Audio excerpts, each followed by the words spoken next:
여러분 안녕하세요. 예, 반갑습니다. 저는 여러분들에게 공기업에 왜 가야 되는지를 안내해드릴 박영환 강사라고 합니다. 우리가 생각해 봐야 될 것들이 있는 것 같아요. 왜 우리가 공기업에 가야 될까요? 여러분들은 왜 공기업에 가고 싶으세요? 저도 인천국제공항공사 가고 싶어요. 네, 엄청 좋아요 거기. 네, 저도 가고 싶어서 저희 아내한테도 여기 막 가라고 해요. 인천국제공항공사 가면 안 되겠니? 어떻게 경력을 어떻게 안 되겠니? 노무사 준비해보면 안 되겠니? 라고 얘기하면서 어떻게든 공기업 쪽으로 가라고 막 유도하고 있죠. 제가 왜 저희 아내에게도 이런 얘기를 할까요? 공기업에 가라고. 바로 안정적이기 때문에 그런 거예요. 저 또한 이 일을 하고 있지만 이 일을 언제까지 오랫동안 계속 할 수 있을까에 대해서 항상 의문을 가지고 불안감을 가지고 일을 하고 있는 사람이기도 해요. 그러니까 여러분들은 직업이라고 하는 것이 단순히 그냥 단기간에 얼마 정도 일하고 다른 직업을 가지고 또 다른 직업을 얻을 수 있는 그런 상황들에 대해서 계속해서 도전해 나가는 것도 좋아하시는 분들 계실 수 있겠지만 대체적으로 직업에 대한 안정이 결과적으로 우리 삶의 행복을 가져줄 수 있는 매우 중요한 기반이 될 수 있다고 생각하시는 분들이 많습니다. 저 또한 그런 사람 중에 하나고요. 그런데 이러한 안정감을 나만 갖고 싶은가요? 네. 다른 사람들 다 갖고 싶어 해요. 네. 저도 안정감을 갖고 싶어 하고 그 다음에 지금 취업을 준비하는 친구들도 안정감을 갖고 싶어 해요. 그래서 많은 대안들로 떠오르고 있는 것들이 바로 공기업이죠. 뭐 어떤 분들은 공무원을 준비하시기도 하고요. 그래서 공기업 쪽에 대해서 많은 분들이 관심을 가지고 준비하시기 때문에 때로는 뭐 경쟁률만 보면 200대 1, 어떤 때는 100대 1 이렇게 나오기도 합니다. 그렇죠? 그런데 그 경쟁률을 우리가 다 믿을 수는 없어요. 왜냐하면은 그냥 한번 해볼까라고 해서 지원해 보신 분들도 계시기 때문에 몇백 대 1에 대한 그 수는 허수가 많은 경우가 있습니다. 그렇죠? 그래서 그런 어떤 경쟁률에 우리가 좌지우지 될 필요는 없습니다. 다만 그만큼 사람들이 공기업에 대한 관심 많이 가지고 있구나. 그리고 만약 이 영상을 클릭해 보신 분이라고 할지라도 결과적으로 공기업에 대한 관심이 있으시기 때문에 이 영상을 클릭해 본 걸 거예요. 제 얼굴 보고 클릭한 건 아닐 거란 말이에요. 그렇죠? 결과적으로는 공기업에 대한 관심은 이 영상을 보고 계신 분들 뿐만 아니라 정말 제가 대학에 강의를 다녀보더라도 대학에 다니신 분들에게 뭐 물어보게 되면 공기업 가고 싶다라고 말씀하시는 분들이 굉장히 많이 늘어나고 있습니다. 그래서 우리는 내가 왜 공기업에 가고 싶은가에 대해서 한 번쯤 다시 생각해 볼 필요가 있어요. 그냥 안정적이니까. 그렇죠? 좋아요. 그 안정성에 대해서 우리가 생각을 하고 고려해야 되겠지만 꼭 그것만이 공기업에 가야 되는 이유가 될 수는 없다는 거죠. 내가 하고 싶은 일이어야 되고 내가 하고자 하는 일의 가치와 방향이 맞아야 되고 그것이 내가 정말 열정을 가지고 할 수 있는 일이어야만 그리고 할 수 있는 기관이어야만 우리가 그 공기업에 대한 의미가 더 커지는데 비단 그냥 안정적이니까 가겠다 이렇게 생각을 가지고 임하다 보면 목표가 결여되는 경우들이 많이 생기죠. 그래서 저는 얘기하는 것이 뭐냐면 공기업 가는 거 좋다. 좋은데 어디 가고 싶은지에 대해서 우리가 좀 분명하게 해놓는 것도 되게 중요하고 기관은 되게 많은데 그중에서 우리가 나름대로 리스트업을 좀 시켜서 기관에 따라서 어떤 준비와 어떤 전략이 필요한지를 나름대로 결정하고 준비하는 것이 훨씬 더 빠른 지름길이 될 수 있다고 얘기합니다. 그래서 여러분들도 하고 싶은 일인가에 대한 부분까지도 고려해서 공기업에 갈지 말지에 대한 고민들도 하셔야 돼요. 자, 그러면 요즘 공기업은 어떤 이슈들이 있을까요? 어떤 게 요즘에 공기업 쪽의 트렌드일까요? 보게 되면 일단 채용 인원이 확대되고 있어요. 채용 인원이 확대되고 있고 그래서 공기업 쪽도 나도 한번 해볼까라고 하시는 분들 되게 많으세요. 그리고 요즘에는 보면 사기업을 준비하시던 분들도 공기업으로 다시 턴해서 준비하시는 분들도 계시고 또 어떤 분들은 공기업과 사기업을 같이 준비하시는 분들도 많이 계시죠. 왜냐하면 인적성 시험에 대한 부분이 이제 공기업의 인적성 시험과 그 다음에 일반 사기업의 어떤 인적성 시험 자체가 유형이 거의 유사해지고 비슷해지는 경우들이 많아서 준비할 때 같이 준비하더라도 크게 부담이 되지 않아요. 그래서 이런 것들을 제가 말하기로는 공사 다망형 인재라고 얘기합니다. 공기업과 사기업 준비로 바쁜 사람들, 그렇죠? 이런 것들이 요즘에 채용에 있어서 트렌드이고 공기업에 대한 준비도 그렇게 많이들 하고 계세요. 그리고 사기업 채용이 이번 상반기에 굉장히 없다 보니까 공기업 한번 해봐야 되는 거 아닌가라는 불안감들 때문에 공기업도 한번 해보자라고 준비하시는 분들도 많이 늘어나고 있어요. 그래서 채용 인원이 확대되고 있고 이번에 뭐 코레일이나 이런 데도 굉장히 역대급으로 많이 뽑고 있잖아요. 그러니까 여러분들도 한번 관심을 가지고 지원해 볼 필요는 있을 것 같아요. 그리고 내가 한번 내 스스로 테스트를 해볼 필요도 있어요. 예, 코레일 같은 데 지원하셔서 시험도 한번 봐보셔야 돼요. 거기는 적부 평가이기 때문에 여러분 서류를 내시면 시험에 응시할 수 있는 기회를 다 주잖아요. 그렇죠?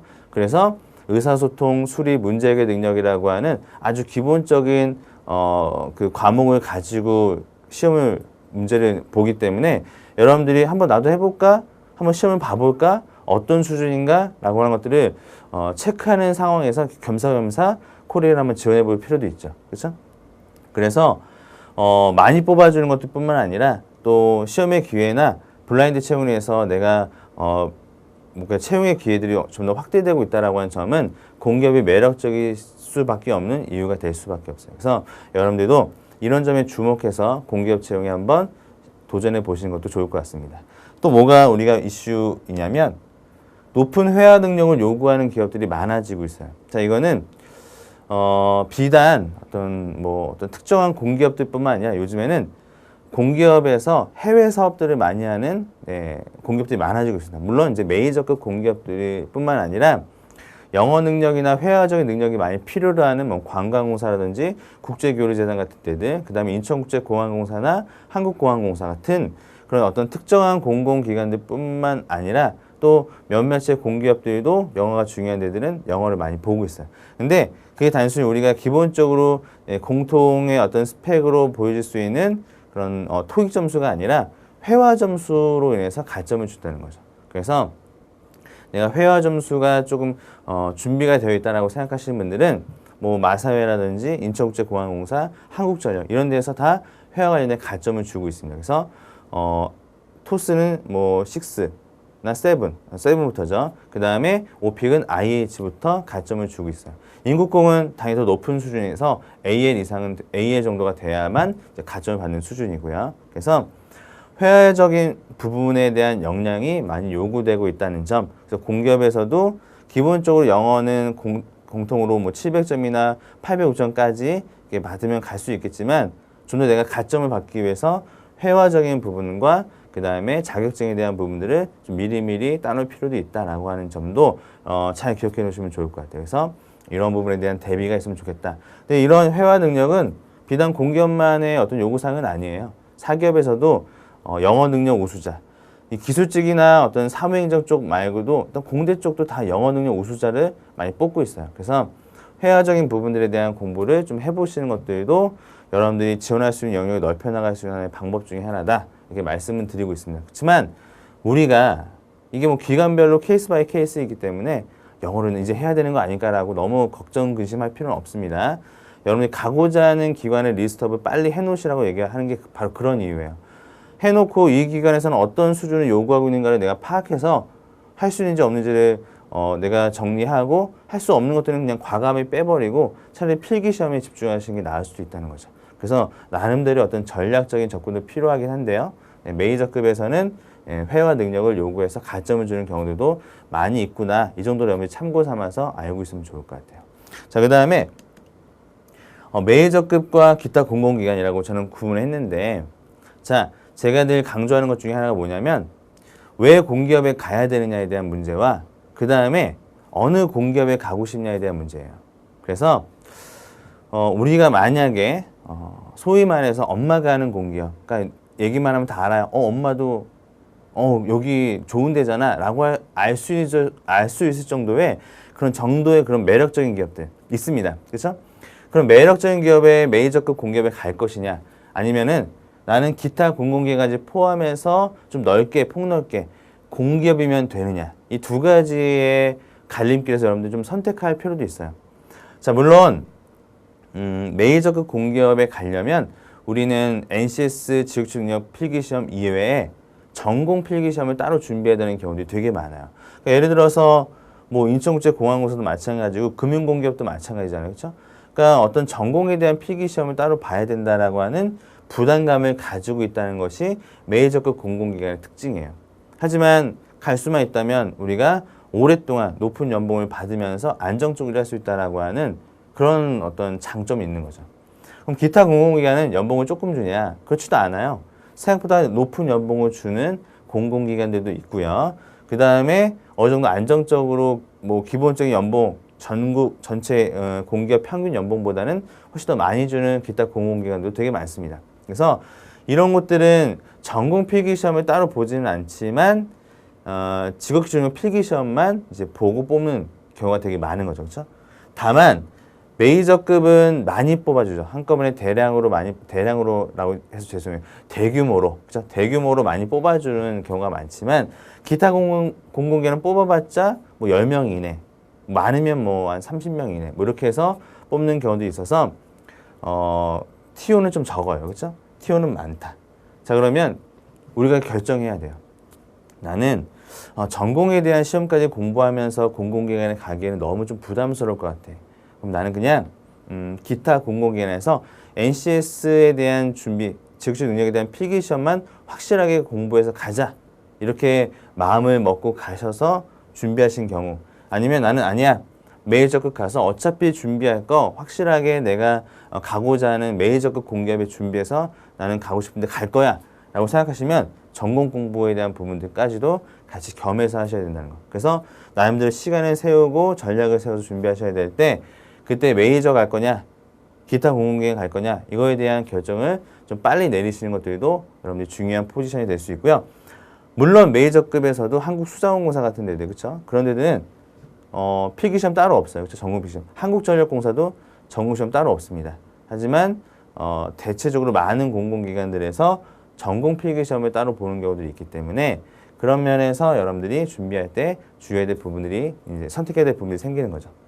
물론 필기시험을 이제 보는 곳, 전공 필기시험을 보는 곳이 NCS 인적성 시험을 같이 보는 경우도 있는데, 그런 경우에는 NCS가 약간 좀 난이도가 떨어진다라고 할 수 있어요. 그러니까 그렇게 어렵게 내는 수준은 아닐 수 있어요. 근데 기타 공공기관이나 NCS 필기시험만으로 뭔가 합부를 결정하는 그러한 기타 공공기관의 경우에는 필기시험에 대한 난이도가 높아지고 있죠. 그래서 네 번째 우리가 주목해야 될 이슈는 뭐냐면은 필기시험에 대한 난이도가 향상되고 있다라고 하는 거예요. 필기시험에 대한 난이도가 점차 올라가고 있어요.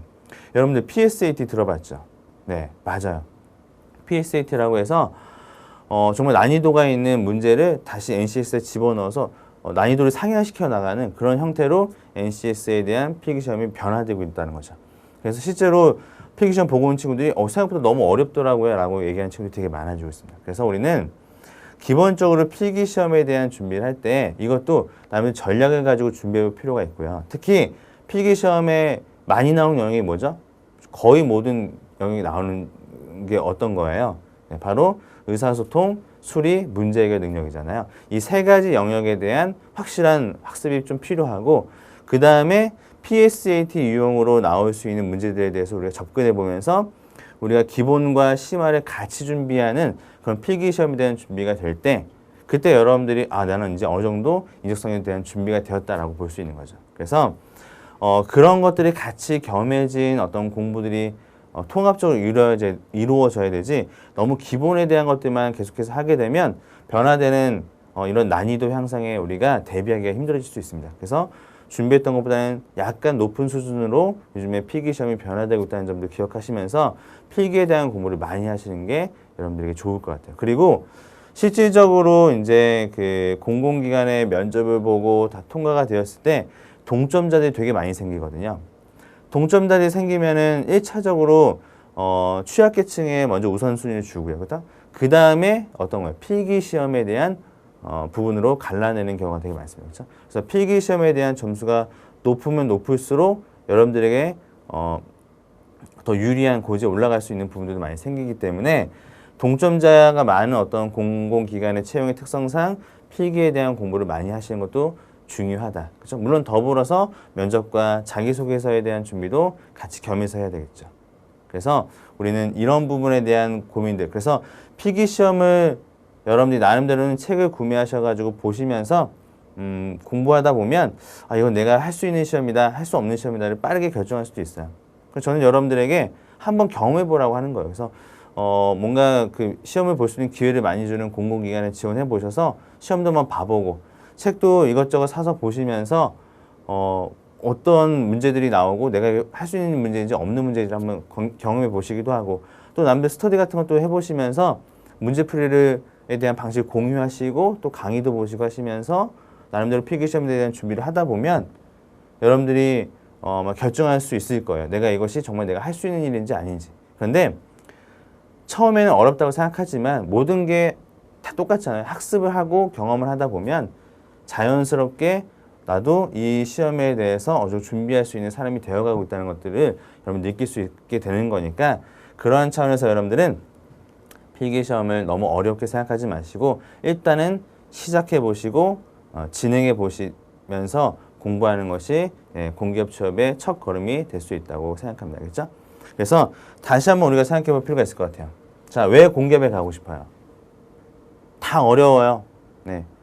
그리고 다 안정적인 데 가고 싶고 그 다음에 뭐 이렇게 뭐 채용 인원이 늘어나고 있다고 하지만 필기시험은 어려워지고 있고 그렇죠?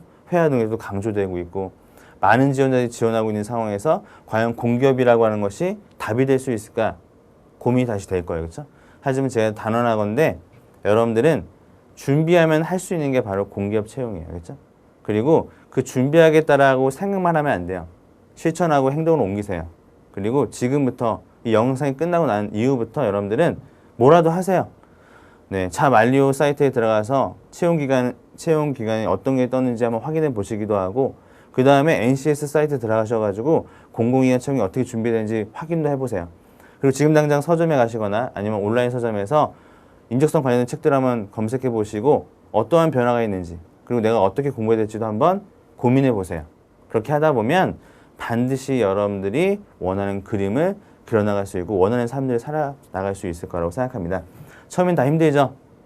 그 힘든 것들을 이겨내고 끝까지 하는 사람만이 내가 원하는 것을 쟁취할 수 있다고 생각하시고 오늘부터 여러분들이 공기업에 대한 열정을 가지고 준비하시면 좋은 결과가 있을 거라고 생각합니다. 저 또한 언제나 여러분들이 필요하시다면 도움을 드릴 수 있는 그런 공기업의 멘토가 되어줄 수 있도록 노력하겠습니다. 알겠죠? 네, 마지막이 되니까 말이 꼬이네요.